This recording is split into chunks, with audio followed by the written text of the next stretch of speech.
They are the defining images of this presidency, the foregone conclusion of 4 turbulent years. And yesterday's mob took their cue for this mayhem from their commander-in-chief himself. You'll never take back our country with weakness. You have to show strength and you have to be strong.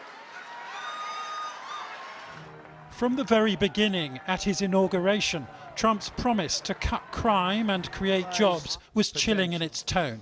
This American carnage stops right here and stops right now. Unemployment fell to its lowest level in 50 years, but then COVID wreaked its own carnage, with almost 4,000 Americans reported dead yesterday alone. The virus, like yesterday's violence, egged on by a president incapable of taking responsibility. Go, go, go, go. After the carnage of a far-right attack in Charlottesville in 2017, which left a young woman dead, Trump appeared to endorse neo-Nazis. But you also had people that were very fine people on both sides. Then, after the police killing of George Floyd last May, he warmed to his divisive theme. None of that. A self-professed champion of law and order who refused to condemn the Proud Boys neo-fascist militia when asked. Proud Boys, stand back and stand by. Deliberately dividing America did not win back Trump the White House, but it did deliver him and his rival a record-breaking turnout. His Steal the Vote campaign has raised over $200 million since the president lost. That money and this white working-class fan base, the foundation for keeping Trumpism alive. And much as Republican leaders have begun disowning him, we cannot keep drifting apart into 2 separate tribes with a separate set of facts. will they dare to break with him decisively, given over 70 million Americans voted Trump last time? Despite the fireworks of Joe Biden's election party, this could be a low-key presidency. The president-elect making clear yesterday that he hopes a bit of competence and niceness calms things down. The work of the moment and the work of the next 4 years must be the restoration of democracy, of decency, honor, respect, the rule of law, just plain, simple decency. Yet his success and that of so many leaders depends on their handling of COVID and its economic backlash. Enough is enough is enough. And what happened in Washington could shake other democracies if political extremism thrives. Time to throw your friendship with the president under a bus now that he's on his way out. So far as the president consistently has cast doubt on the outcome of a free and fair election, I believe that that was completely wrong. I think what President Trump has been saying about that has been completely wrong, and I unreservedly condemn encouraging people to behave in the disgraceful way that they did in the Capitol.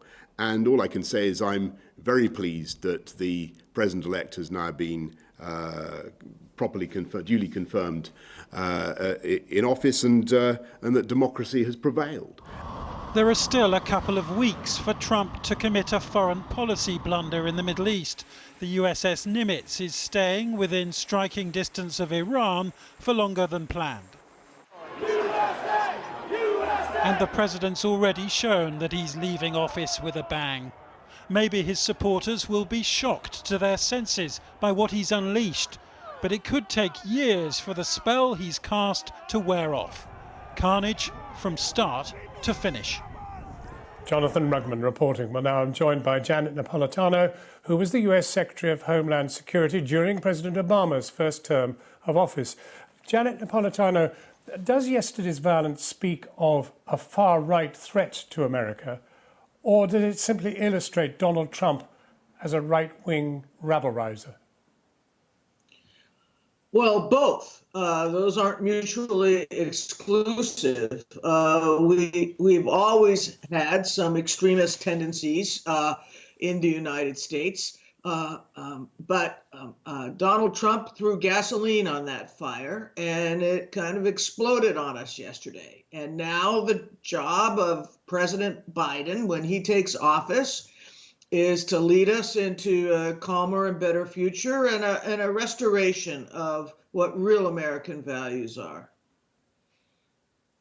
But when we look in from here in Europe, are we talking about a significant number of Trump supporters who actually represent a serious threat to America?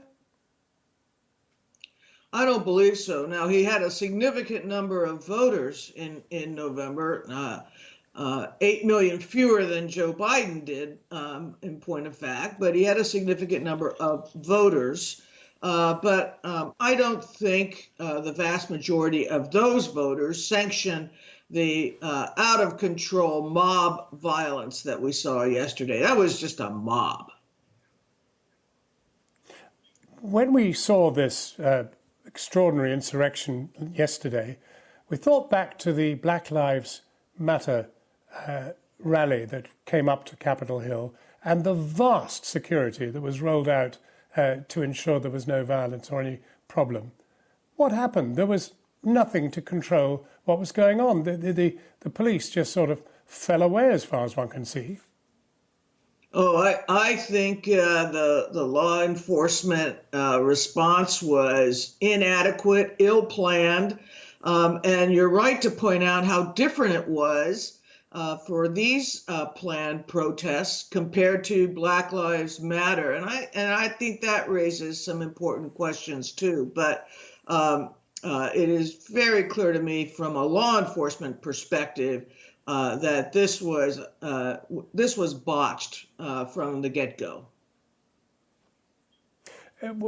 For us who don't know the politics of America quite so clearly as you do, but do you think there's any likelihood that Congress might use the 25th Amendment, which enables them to get rid of a president? Well, first, you have to have 8 members of the cabinet, with the vice president take the first action.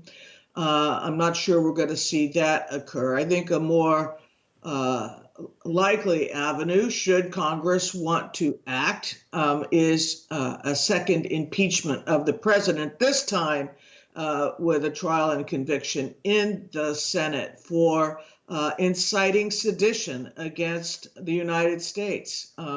I think the facts are clear. You can't controvert them. I think the precedent is something that we want to not repeat ever again.